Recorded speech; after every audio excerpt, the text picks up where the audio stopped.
Well, in today's episode, we got a ton of information as usual to talk about. We got to talk about how has the government shut down, closed, or what has it done to the Appalachian Trail. We still got people out there on trail. We got people that are finishing their thru-hike. We got people that are going to be starting their thru-hike real soon. We got all kinds of stuff going on. So let's go ahead and dive right in.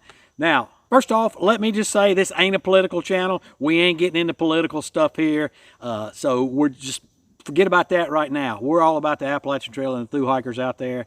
But we are going to talk about what's going on right now with the closure of the federal government and how it's affecting the Appalachian Trail. So let's get on to what's going on trail. So we got Sonny Jim. He sends a video, and he actually sent in this first video from last week.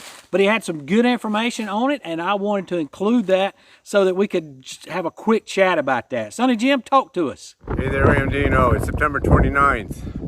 I'm at the top of Bromley Mountain Tower in Vermont. Made good progress today as I hooked up with another hiker whose name is Bear Quota. And he got the name because the bear stole his food out of his pot while he was cooking in the Smoky Mountains. And yeah, so making progress to Vermont. Looking forward to getting into Massachusetts. Quick resupply tomorrow morning. Back on the trail. So things are going good. We had a lot of rain here. Not seen any no-bows anymore. Trying to catch up with my so-bows. And that's the news. Look forward to hearing from you. Take care. So I think that's pretty amazing that a bear came out and stole food out of somebody's cook pot while they're using it. That's crazy. So, and I have seen a bear, now not on the East Coast, but we were out in the Grand Tetons a couple years ago, and there was a bear snatched a sandwich out of somebody's hand right in the parking lot. What the heck? So, them bears are going to be tricky. They don't call them Yogi for nothing, right? So, just be careful out there. Be very aware. All right, who else is out there on the trail? Well, Sonny Jim also sent in another video that is now current. Hey there, Ramdino. It's October 4th. I'm just entering the state of Massachusetts. I'm going to go down into North Adams and celebrate with Father Time, who is completing his trail at his house, because that's where his finish point is, which is kind of fun. Looking forward to that, and then getting back on trail and pressing on to Mount Greylock and other points south. So we'll keep you posted, and talk to you later. So that's great that he is crossing on into Massachusetts. And we also hear from Creek this week. Well, hello, Ramdino. Trail name is Creek on the Appalachian Trail, northbound from Springer Mountain, Georgia to Mount Katahdin in Maine. If you remember correctly, I am hiking for Tunnel to Towers Foundation. My YouTube channel, if Treks, Tomtreks, one word. And behind me here is Tree Squirrel. Hello. And say hello, Tree Squirrel. Hi, how are you, Ramdino? We are at mile 2082. So we are just a little bit less than 2 miles from Monson, going to go to Shaw's and then enter the 100-mile wilderness tomorrow. The fall colors up here in New England are amazing, and we're enjoying the weather and making our way north. Just wanted to give you a quick update. So thanks for everything that you do, Ramdino. Tree Squirrel and I say hello from the Appalachian Trail. Appreciate that, Creek. And Van Gogh and Riley, they have made it to the 100-mile wilderness. And Van Gogh, he's with 2 pups this week. So he's got his pup Riley that's with him, and he also ran into Pup on the trail. So Pup is somebody that he hiked through, like I believe it was Pennsylvania, New Jersey, New York, and then they got separated there. Pup wanted to flip up because he's worried about the time pressure. Of course, right now, this good thing going in the 100-mile wilderness is going to take him maybe about 4 days to get through there, and then another day to get up Katahdin. So that's starting to cut it really close with when Baxter starts closing the Hunt Trail system going up to Katahdin somewhere around the middle of October. Could be earlier, could be later, just depends on the conditions there, but hopefully they will make it through. And then we've also got some completions this week. So we got Hiker Chase, he completed his hike. He's been updating us on a regular basis. So Chase, he flip-flopped, but he started at Amicalola, and he actually started in 2024, but he got hit by Helene. And so his flip-flop was he hiked Nobo from Springer up to Hot Springs, then he flipped up to Harper's Ferry, hiked Nobo to Katahdin, came back to Harper's Ferry, flopped back, and got down as far as the Shenandoah National Park. When Helene hit, he had to get off trail because the trail was pretty much blocked after that. So he's got back on trail now, and he has finished his hike. That is awesome. Congratulations to him. He finished at Hot Springs. One of the things that Chase wants to leave us with a few facts of his self-description there. So right off the bat, he tells us he's autistic. He's 67 years old, prior cardiac patient, and he carried the ashes of his mother throughout the whole hike with us. So that is awesome. That gives me hope and a lot of other hope for folks out there who haven't been through anything near the challenges that he's faced in his life and everything that he's been through, that we can get out there and complete a hike too. So awesome, Chase. Appreciate you being so honest and coming forward and sharing that with us. But more importantly, congratulations on your hike, your through hike. That is awesome.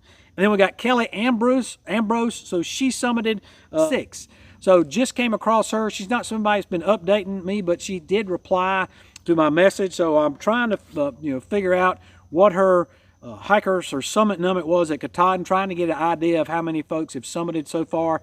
If you're somebody that's summited Katahdin out there and you've got your NOBO summit number, I would love to know what that is. Or if you know of somebody that has, would love to get that information. That is the best means of information I have that is more or less current for to know how many folks have summited there. So Kelly, she was number 1,875 at Springer, number 687 at Harper's Ferry, and her summit number at Katahdin was number 661. She started April 7th, pretty late, right? And finished September 26th. So that is awesome.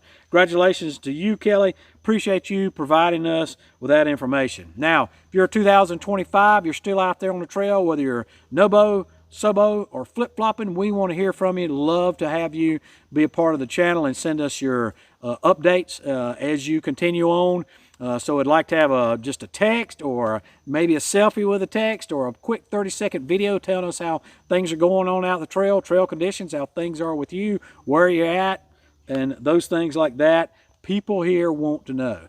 And if you're 2026 hopeful, then we've got a support list that we started last week.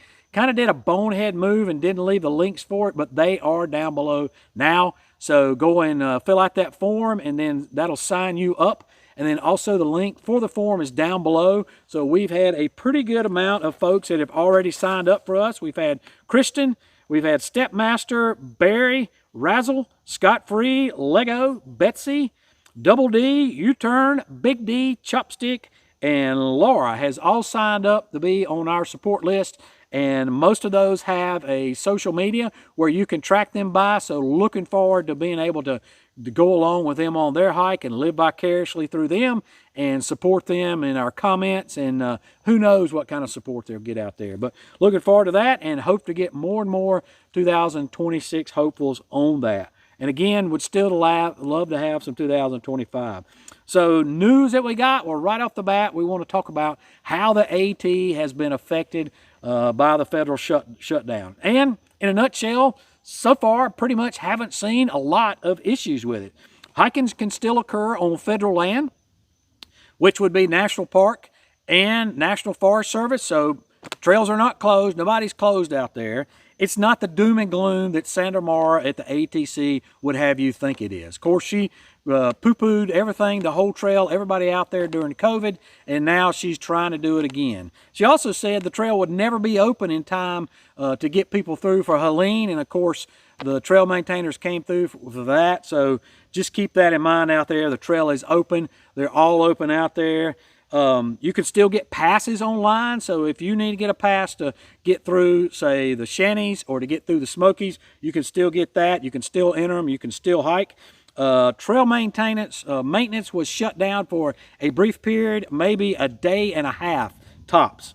But from the chief ranger at the Appalachian Trail National Park Service, who I believe there's only one of them with the National Park Service, he says the APA stands for the Appalachian National Scenic Trail. So when you see the APPA abbreviation, that is the National Park Service's abbreviation for the Appalachian Trail. And the local ranger there says that it is, or not local, but the national ranger says that it is open. So Appalachian Trail is open. You heard it from the National Park Service and the local ranger here, local to Tennessee anyway. But of course, that's across the board with all the National Forest Service. Local Rangers has also said word that volunteer work is a go. So the volunteers can get out there and maintain the trails. So I don't know what the big hubbub is about. Anyway, as far as it goes with hiker and the hiker community out there, you're good to go, folks. Other National Park Services that people have questioned, oh, it's not safe to get out there because other park services are closed. Well, law enforcement and emergency response still active. Fire suppression for active fires, emergency stabilization, or staffing commensurate with preparedness level conditions still a go. That really brings pretty much most of anything to do with the National Park Services out there. Protection of federal lands and buildings still a go. Activities essential to ensure continued public health and safety, including safe use of foods. Inspecting concessionaires, still on. Activities related to the facilitation of First Amendment activities, including permitting and monitoring, still on. Freedom of speech, still on. Activities necessary to oversee or support accepted or exempted activities, accepted or exempted activities, including budget, finance, procurement, communications, human resources, and information technology services, still on. Ain't that right, Daisy? It is still on. Yes, it is. And activities even related to the United States Park Police annuity benefits transfer, still on.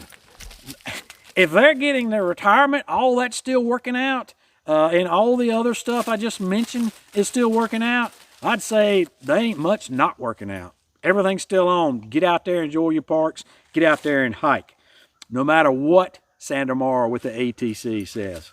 Speaking of trail maintainers and their continuing efforts, last week I gave a report about the ATC had put out, as far as the trail maintenance, what had been done, and they focused mainly on professional health, or professional help that he got out there, and that's great. Professionals did get out there, the ATC, through the Resiliency Fund, not through their normal operating fund. The ATC, through you folks that gave to the Resiliency Fund, paid professionals to get out there on the trail, and that's awesome.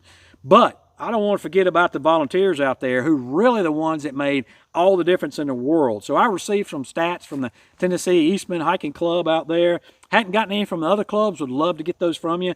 But they had 8,795 hours from the time they could get back on trail from Helene. So that is somewhere around October, the end of October through March. So that doesn't include stuff that's been done since March. So they've had a lot more hours since then. 1,689 saw hours, just hours on a chainsaw working out there. 2,425 trees cut, and they probably lost count because looking at the vast wasteland the forest was out there, I wouldn't be surprised if it's 2x that. And they cleared more than 79 miles. That is awesome. That's just in Tennessee, which is not a lot of area compared to, like North Carolina or Virginia. Of course, Tennessee took the brunt of it up there, but still, that is pretty awesome. And, the cool thing about the Tennessee Eastman Hiking Club is, and their representatives is, they don't want to just focus on themselves. They said that they want to give a shout out to the professional logging group that was paid out there. Murray Lamb and the Sweat crew, as they said, have been incredible. So Sweat is the Smokies Wilderness Elite AT crew. They're top notch. They are paid, but they said they are absolutely pros out there. So that is awesome. Thanks a lot for all you volunteers, no matter where you are out there on the trail, but particularly in Tennessee Eastman that have felt the brunt so much. They still need volunteers to get out there on the trail. With all of this canopy loss, we've got all these evasives that got to be handled. They still need to cut back the trail. They're still getting limbs that are coming down like normal, but also from, just from still damage from Helene. Still got the stealth sites that got to be cut up so they can still use your help. I would personal favor, I'd take it as a personal favor. If you go to Tennessee Eastman Hiking Club, I'll leave that link down below and go and contact them and volunteer them. If I get a volunteer form, I will for them. Right now, I could not find one. And then for you 2026 folks, and even 2025 SHUTDOWN flip-floppers, that gosh-awful Iron Mountain Gap reroute is still in effect right now, going to be in effect through 2026 season. So they had some logging operations up there that my understanding is some of those have stopped, but now that trail's got to be taken care of, and there's some bureaucratic BS going back and forth that they haven't been able to get all that cleared yet, but it's going to take some time to do that. And then also you've got, they're going to be doing some logging, I believe, on the north side of that. So that gosh awful route's going to be is still there now, and it's going to be around for 2026. And then we had some more vandalism on the Katahdin sign. So I don't know, vandalism begets vandalism. I don't know why folks are vandalizing the sign up there. But the best thing that you can do is contact Baxter State Park headquarters if you know anybody, got any pictures of anybody that's done that. And that number is 207-723-5140. And then also the AT's closed between the Dickey Gap Trail intersection and the Dickey Gap Virginia 650. They're replacing or building a bridge over a water crossing at Comer's Creek. It really doesn't need it. That bridge has been out for a while, and I think it's 2 years ago when Come Along and I went through there and the bridge wasn't there, and it was really just a step over. Didn't even get wet. But anyway, they're replacing that, and so just keep in mind there's going to be a detour there while you're at mile number 5118 to 520. So you got about a 2-mile detour that you're going to have to do a road walk. So, and I'm not telling you to do this, but that's not a hard step over there. You may have to walk around it in the woods. Didn't tell you to do that. Don't hear me say that at all there. Always should do where the reroute is that you're supposed to go. Wink, wink, nod, nod. And then lastly, we got hunting season is on us up and down the trail. So please get out there, wear something orange. We got a lot of deer hunters out there that get buck fever, and they may not be able to tell the difference between a hiker and deer. So be careful out there, folks. Appreciate all you do, as always. Appreciate you, and we hope to see you out here.